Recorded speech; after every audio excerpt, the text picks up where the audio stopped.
Pour obtenir des liquidités, le réflexe est de vendre. Mais vendre à un coût que l'on oublie. D'abord la fiscalité. Sur vos plus-values, la flat tax prélève environ 30% immédiatement. Ensuite, vous stoppez net la croissance de vos placements. Vendre pour financer, c'est souvent payer 2 fois.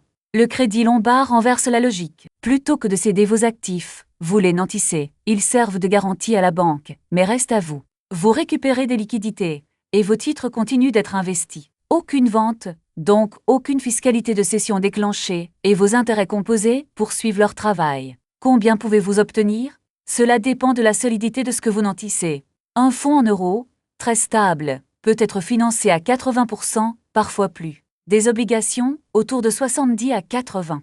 Des actions, plus volatiles, souvent entre 30 et 50%. Plus l'actif est stable, plus la banque prête large. Mais attention, ce que la banque autorise n'est pas ce qu'il faut viser. Emprunter au maximum, c'est s'exposer au premier coup de tabac des marchés. La règle de bon sens, n'utiliser qu'une partie de sa capacité et garder une réserve de liquidité de côté. C'est ce coussin qui absorbe les chocs sans appel de marge, car le risque existe, et il porte un nom, l'appel de marge. Si la valeur de vos actifs baisse trop, la banque peut réclamer un apport, ou vendre une partie de vos titres, parfois au pire moment. Un crédit vous engage et doit être remboursé, et une perte en capital reste possible. Ce montage se dimensionne d'abord par le risque.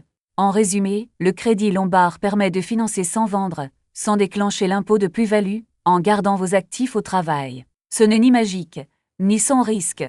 Tout se joue dans la quotité et dans la prudence. Pour voir ce que cela donnerait chez vous, parlons-en. Rendez-vous sur debfranceinvest.com.